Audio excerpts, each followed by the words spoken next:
Hello friends, आज से हम स्टार्ट करेंगे जियोग्राफी, भौतिक भूगोल। भूगोल का पिता कहा जाता है हिकेटियस को।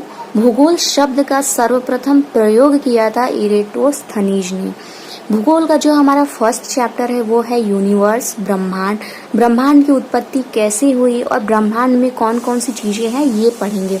तो सबसे पहले हम आपको बताएंगे कि जो ब्रह्मांड है उसकी उत्पत्ति कैसे हुई। ब्रह्मांड की उत्पत्ति 14.5 अरब वर्ष पहले हुई, अप्रॉक्सीमेट 15 अरब वर्ष पहले हुई। कहा जाता था पहले एक सघन पिंड था जिसमें विस्फोट हुआ और उससे कई ब्रह्मांड पिंड निकले। अपार घनत्व वाला यह पिंड, मतलब इसमें जो इसकी डेंसिटी थी वो बहुत ही ज्यादा हाई थी। एक ही पिंड था जिसका घनत्व बहुत ज्यादा था और जिसमें विस्फोट हुआ।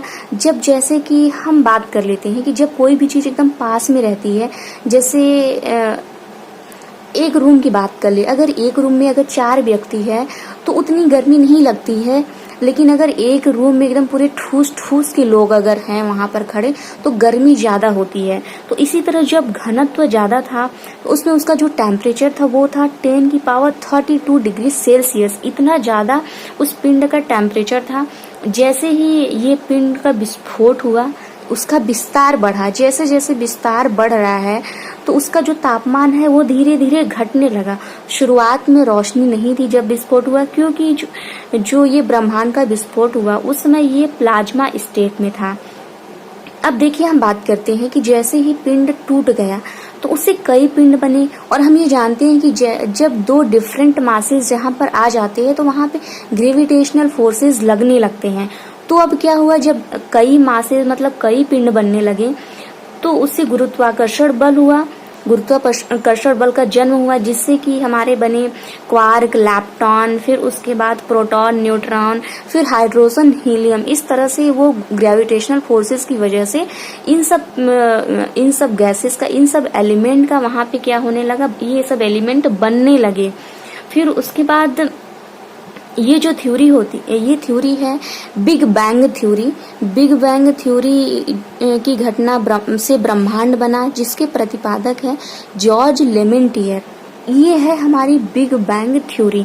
अब हम इस थ्योरी के बाद ये पढ़ेंगे कि सूर्य की उत्पत्ति कैसे हुई, मतलब तारे की उत्पत्ति कैसे होती है, ग्रहों की उत्पत्ति कैसे होती है। फिर उसके बाद हम और सब चीजें पढ़ेंगे। हमारी मंदाकिनी की आकृति सर्पिलाकार है, स्पाइरल है। आकाश गंगा या तो गैलेक्सी क्या होती है? जो आकाश गंगा होती है धूल, गैसेस के कण, जिसमें बहुत से ढेर सारे तारे होते हैं। कहा जाता है कि हमारे ब्रह्मांड में 10 की पावर 10 गैलेक्सीज हैं, उसमें 10 की पावर 10 तारे हैं। हर गैलेक्सीज में इतने तारे हैं।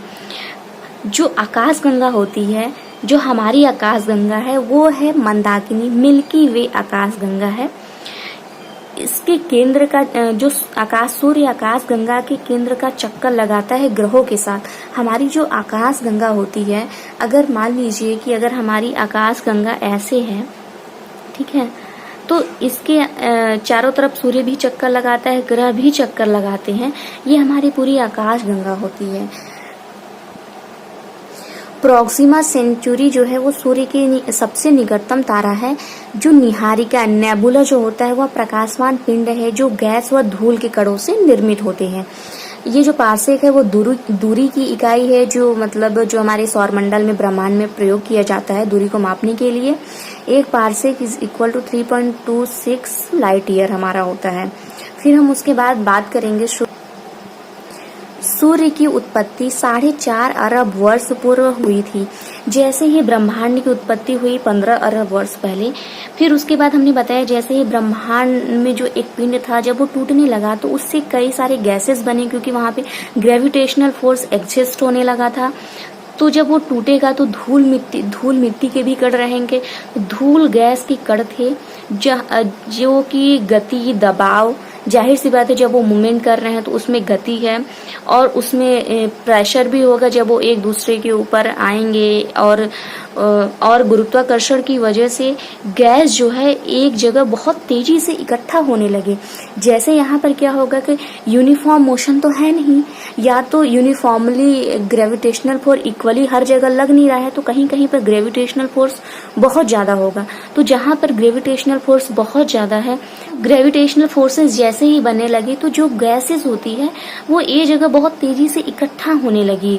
हाइड्रोजन और हीलियम से सूर्य बना। यह हमेशा सूर्य में हमेशा नाभिकीय संलयन होता है, मतलब जैसे गुरुत्वाकर्षण बल की वजह से जो गैसेस हैं वो एक जगह पे बहुत ज्यादा इकट्ठा होने लगी, तो उससे किसी भी तारे का जन्म होता है। तो हम सूर्य की बात कर रहे हैं क्योंकि सूर्य भी एक तारा है, और जब ये गैसेस एक जगह इकट्ठा हो गई और यहाँ पे हमेशा क्या हो गया, नाभिकीय संलयन होने लगा, न्यूक्लियर फ्यूजन होने लगा। जो हाइड्रोजन थे वो हीलियम में कन्वर्ट होने लगे, और जो धूल है यहाँ पर, जब धूल बहुत ज्यादा इकट्ठा हो जाता है एक पास में तो उससे ग्रह बनता है। इसको हम समझ लिए कि जब ब्रह्मांड की उत्पत्ति हुई तो उसमें केवल धूल और गैस के कण थे, तो जहाँ पर धूल के जो कण थे बहुत ज्यादा मात्रा में इकट्ठा हुए, उससे ग्रह बना, और जब गैस के कण जहाँ पर बहुत ज्यादा मात्रा में इकट्ठा हुए उससे हमारे तारे बने। पृथ्वी पर प्रकाश जो है वो 8 मिनट 16 सेकंड में पहुंचता है, जो सूर्य का प्रकाश है। पूर्व से पश्चिम की ओर गति, जो सूर्य है वो पूर्व से पश्चिम की ओर गति करता है। इसमें 71% हाइड्रोजन होता है, 26.5% हीलियम और 2% भारी तत्व होते हैं जैसे यूरेनियम वगैरह। जो सूर्य के कोर का टेम्परेचर होता है, मतलब जो एकदम अंदर का जो टेम्परेचर होता है वो होता है 15 मिलियन केल्विन होता है, और जो बाहरी सतह जिसको हम फोटोस्फीयर कहते हैं उसका जो टेम्परेचर होता है 6000 डिग्री सेल्सियस। दीप्तिमान सतह जिसको कि हम प्रकाश मंडल कहते हैं, फोटोस्फीयर कहते हैं। परिमंडल कोरोना, सूर्य के चारों ओर पतला वातावरण जो सूर्य ग्रहण के समय दिखाई देता है, जिसको हम रिंग कहते हैं। जैसे सूर्य ग्रहण होता है तो केवल हमें सूर्य के केवल चारों तरफ का एक ऐसे लाइट में एक दिखाई देता है, जो कि हमारा कोरोना होता है, परिमंडल होता है, जो कि एक्सरे को उत्सर्जित करता है। हम बात कर लिए हैं कि किस तरह सूर्य की उत्पत्ति हुई और इसका लाइफ टाइम क्या होता है। जैसे जो तारे होते हैं, तारे का जो जीवन अवधि होता है, उसका मृत्यु होता है, उसको हम पढ़ेंगे।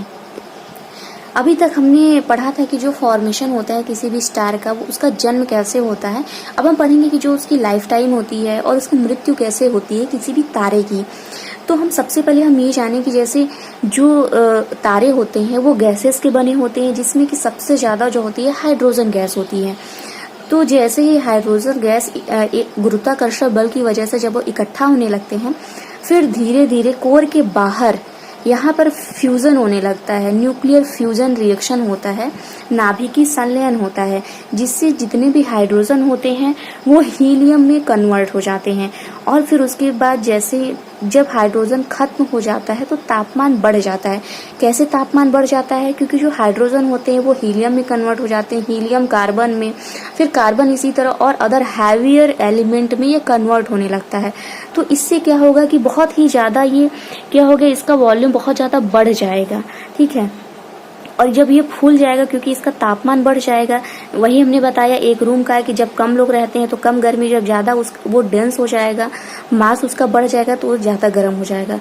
तो जब यहाँ पर हैवियर एलिमेंट्स में ये कन्वर्ट हो गया तो इसका तापमान बहुत ज्यादा बढ़ जाएगा और ये फूल जाएगा, ये बहुत बड़ा फूल जाएगा। और जब टेम्परेचर अगर ज्यादा होता है, हम देखते हैं कि अगर लोहे को गर्म किया जाता है तो वो रेड कलर का होगा। इसी तरह जब तारे का टेम्परेचर बढ़ जाता है, जब वो हैवियर एलिमेंट में चेंज हो जाता है तो यह रेड कलर में हो जाता है, जो बहुत ज्यादा शाइन करता है, इसीलिए इसको हम रेड जायंट कहते हैं। फिर हीलियम वही कार्बन में रूपांतरित होगा, यह फूलेगा और उसके बाद फूलने के बाद ये एक्सप्लोड कर जाता है। मतलब जब इसमें हाइड्रोजन पूरी तरह खत्म हो जाता है, ये हैवियर एलिमेंट्स में कन्वर्ट हो जाता है, टेम्परेचर बढ़ जाता है और ये फूल कर एक्सप्लोड कर जाता है। यही जो एक्सप्लोजन है ये डिफाइन करता है, जो हमारा चंद्रशेखर लिमिट है उससे डिफाइंड होता है कि ये व्हाइट ड्वार्फ बनेगा, कि न्यूट्रॉन स्टार बनेगा, कि ब्लैक स्टार बनेगा, कि ब्लैक होल बनेगा, ये हम पढ़ते हैं। तारे का जन्म और मृत्यु। नेबुला क्या होता है? Cloud of gases and dust होता है। नेबुला से ही तारे और ग्रह का जन्म होता है। जो किसी भी तारे का जो जीवन अवधि होती है वो इनवर्सली प्रोपोर्शनल होती है उसके साइज के। अभी हमने क्या बताया, चंद्रशेखर लिमिट। चंद्रशेखर लिमिट ही बताती है कि किस तारे की कितनी अवधि होगी। चंद्रशेखर लिमिट होता है 1.44 साइज ऑफ सन। ये है साइज ऑफ सन, ये होता है चंद्रशेखर लिमिट की वैल्यू। शुरू में ऊष्मा अधिक होती है, किसी भी तारे में शुरू में ऊष्मा अधिक होती है क्योंकि वो कन्वर्ट होता रहता है अदर हाईवेयर एलिमेंट में, तो प्रोसेसिंग बहुत ज़्यादा होती है, उसमें बहुत ज़्यादा फ्यूज़न होता रहता है, इसमें रिएक्शन बहुत ज़्यादा होता रहता है। तो हम देखते हैं कि जो पहले कलर होता है किसी भी तारे का वो नीले कलर का होता है, फिर वाइट होता है, फिर येलो, फिर लाल। जब वो खत्म होने लगता है, जब लास्ट स्टेज होती है वो लाल कलर का होता है। हम अपने घरों में भी देख सकते हैं, जो हमारे एलपीजी होते हैं, जो हमारे गैस सिलेंडर होते हैं, जब वो नया नया होता है, पूरा भरा हुआ होता है, तो वो नीले कलर का होता है। जो फ्लेम होती है जब हम गैस जलाते हैं तो वो नीला कलर होता है, और जब वो खत्म होने लगता है तो हम जब वो रेड कलर के फ्लेम देने लगता है तो हम समझ जाते हैं कि अब गैस खत्म होने वाली है। फिर इसके बाद हम पढ़ते हैं कि जो रेड जायंट तारा होता है वो कौन सा होता है और इसकी साइज क्या होती है। ठीक है, तो जो स्टार होते हैं वो कौन कौन से बनते हैं खत्म होने के बाद, मतलब एक्सप्लोजन के बाद कौन कौन से स्टार बनते हैं। तो दो तरह के होते हैं। औसत आकार से जो छोटे तारे होते हैं, मतलब जिसकी साइज होती है तारे की 1.44, मतलब चंद्रशेखर लिमिट से कम होती है, जो कम द्रव्यमान वाले होते हैं। फिर उसके बाद जो बृहद तारे होते हैं ज़्यादा द्रव्यमान, मतलब चंद्रशेखर लिमिट से जिसकी साइज ज़्यादा होती है, ये रेड सुपर जायंट होते हैं। जिसका जो द्रव्यमान कम होता है चंद्रशेखर लिमिट से, जब वो लास्ट स्टेज में होते हैं तो उनको हम रेड जायंट कहते हैं। जब हाइड्रोजन कम होने लगता है और उसका बाहरी सतह फूलकर लाल हो जाता है, इसको हम लाल दानव कहते हैं, रेड जायंट कहते हैं। और फिर उसके बाद जब ये एक्सप्लोड करता है तो ये वाइट ड्वार्फ में करता है, जिसको हम श्वेत वामन तारे कहते हैं। जब तारे का प्रारंभिक द्रव्यमान सूर्य के द्रव्यमान के बराबर होता है, तब ये वाइट ड्वार्फ में कन्वर्ट हो जाता है।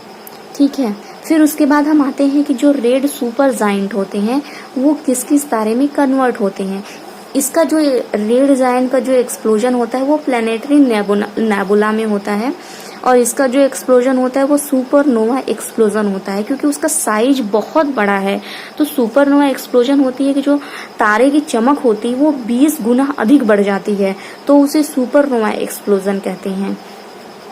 जब ये एक्सप्लोजन हो जाता है तो उससे दो तरह के तारे बनते हैं, न्यूट्रॉन स्टार और ब्लैक होल। न्यूट्रॉन स्टार होता है कि जब तारे का प्रारंभिक द्रव्यमान सूर्य के द्रव्यमान से बहुत अधिक होता है, क्योंकि इसका द्रव्यमान बहुत ज़्यादा है तो ये ब्रेक हो जाएंगे, जब एक्सप्लोड हो जाएंगे तो कई ढेर सारे तारों के रूप में टूटेंगे। तो वो तारा होता है न्यूट्रॉन स्टार, जिसका द्रव्यमान बहुत अधिक होता है, तो उसका अंत विस्फोट के साथ होता है तथा न्यूट्रॉन तारे का निर्माण होता है। और सुपरनोवा एक्सप्लोजन से जो सेकंड होता है वो ब्लैक होल होता है। ब्लैक होल मतलब कृष्ण छिद्र। न्यूट्रॉन तारे से अत्यधिक मात्रा में द्रव्यमान एक ही बिंदु पर संकुचित होता है। मतलब जो ब्लैक होल होता है, ब्लैक होल में जो हमारा मास होता है एक ही पॉइंट में बहुत ज्यादा इकट्ठा होता है। ऐसे अत्यधिक घनत्व के पदार्थ युक्त पिंड को कृष्ण छिद्र कहते हैं।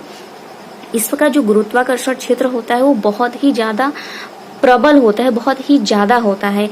अगर इसमें कोई चीज चली जाए, अगर बड़े से बड़े ग्रह भी इसमें जाकर समा जाते हैं, वो इसकी साइज पर डिपेंड करता है। उसमें कुछ भी चला जाए तो वो दिखता नहीं है, वो होता है ब्लैक होल।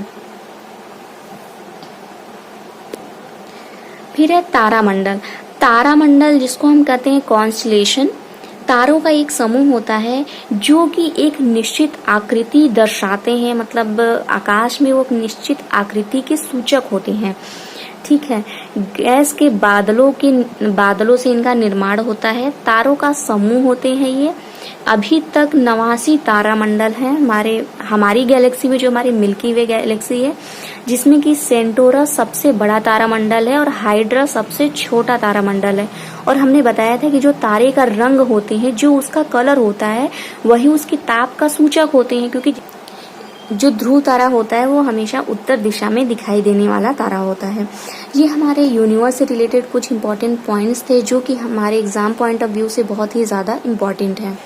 अगले लेक्चर में हम लोग पढ़ेंगे सौर मंडल, सोलर सिस्टम पढ़ेंगे और उसमें जितने भी इम्पॉर्टेंट फैक्ट्स जो हमारे एग्जाम पॉइंट ऑफ व्यू से इम्पॉर्टेंट है उसको हम 1 by 1 करके पढ़ेंगे।